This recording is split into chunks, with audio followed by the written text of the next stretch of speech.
Salut à tous, c'est François Rousseau. Si vous êtes passionné par les voitures, vous êtes au bon endroit.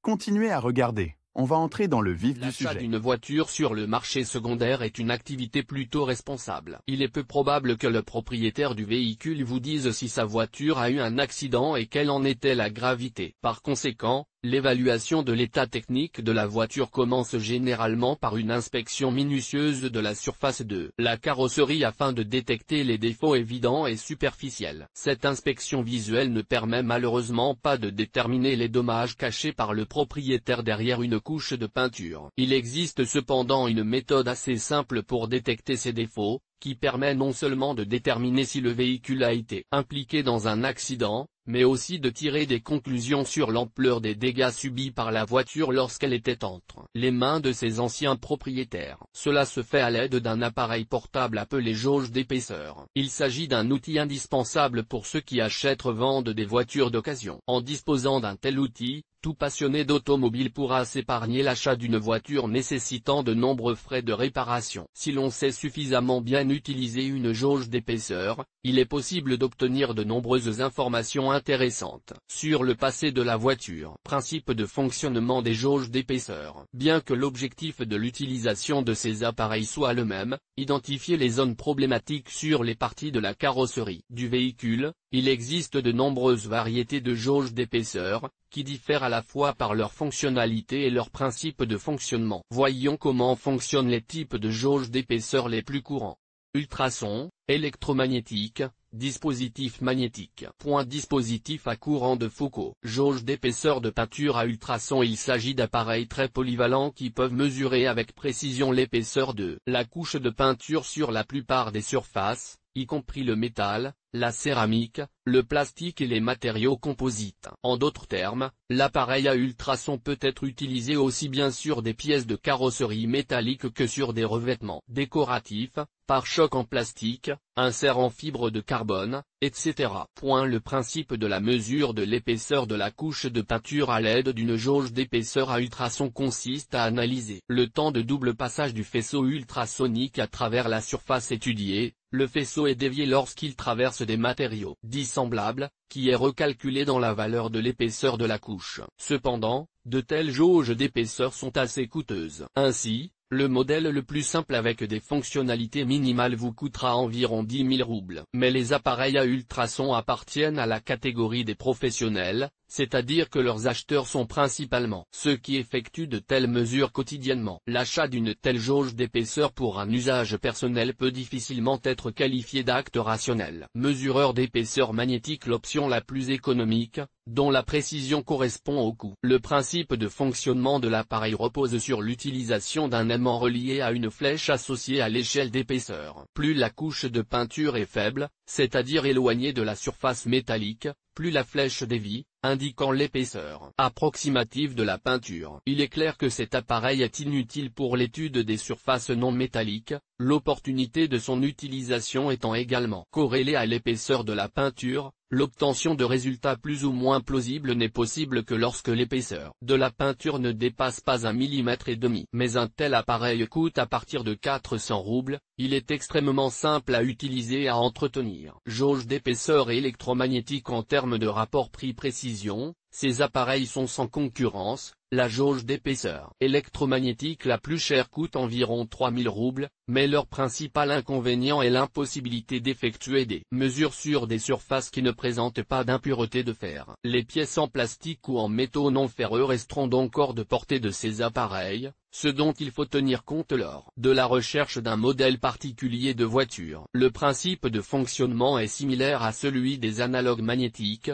à ceci près qu'il s'agit ici d'un électroaimant, ce qui permet d'obtenir des mesures beaucoup plus précises. Jauge d'épaisseur à courant de Foucault. Les principaux avantages de ce type d'appareil sont une très grande précision des lectures, et la possibilité d'examiner l'épaisseur de la couche de peinture sur n'importe quelle surface métallique, y compris les métaux non ferreux. Toutefois, c'est cette dernière circonstance qui affecte l'erreur de l'appareil, car certains métaux se caractérisent par une conductivité élevée, aluminium, cuivre. Sur eux, la précision des relevés de l'appareil sera maximale, alors que le fer, par exemple, est capable d'introduire des erreurs dans les mesures, parfois importantes. Le principe de fonctionnement de la jauge d'épaisseur à courant de Foucault est l'utilisation d'une bobine M, émettant des ondes de radiofréquence qui induisent des courants de Foucault dans le matériau de base de la surface étudiée. En analysant leur amplitude, il est possible de déterminer l'épaisseur de la couche de peinture. Le coût d'une jauge d'épaisseur automobile de ce type est assez élevé, environ 5 000 à 5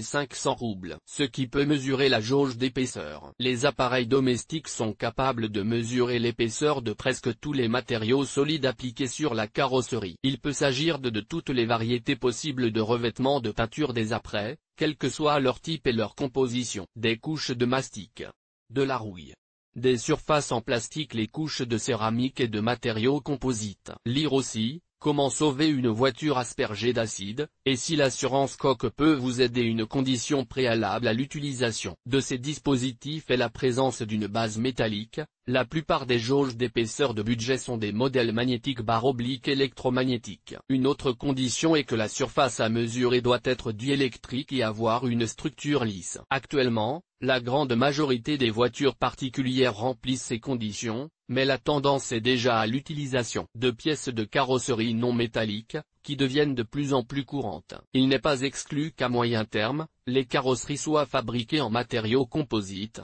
Il existe de nombreux prototypes de véhicules de ce type. Le contrôle de la peinture d'une voiture à l'aide d'une jauge d'épaisseur nécessite également de prendre en compte les caractéristiques du métal qui sert de base, mais cela s'applique également à la catégorie d'appareils à bas prix, ou plutôt à la première génération de jauges d'épaisseur. Tous les appareils modernes de mesure de l'épaisseur de la couche de peinture peuvent fonctionner de la même manière sur un support en n'importe quel métal. Travaux préparatoires. L'utilisation d'une jauge d'épaisseur de peinture est assez simple, il n'est pas nécessaire d'être habile dans l'utilisation d'outils manuels courants. Néanmoins, avant de vérifier l'épaisseur de la peinture d'une voiture à l'aide d'une jauge d'épaisseur, l'appareil doit faire l'objet d'un réglage préliminaire, appelé étalonnage pour la plupart des appareils de mesure. Notez que certains modèles professionnels sont équipés d'une fonction d'auto-étalonnage, leur réglage avant utilisation n'est pas nécessaire. Toutefois, comme la majorité des jauges d'épaisseur sont des modèles bon marché, il convient d'examiner la procédure d'étalonnage plus en détail. L'essentiel de la procédure consiste à s'assurer que l'instrument qui sort de la chaîne de montage connaît exactement les valeurs de référence des valeurs mesurées, car toute mesure est une comparaison de la valeur mesurée avec la valeur de référence. De nombreux instruments IEMP.C sont étalonnés par des entreprises spécialisées, mais pour les jauges d'épaisseur, cette opération peut être réalisée de manière indépendante. À cette fin, plusieurs plaques d'étalonnage sont incluses dans le kit de livraison. En général, l'une d'entre elles est métallique et sert de substrat, base. Les autres sont diélectriques,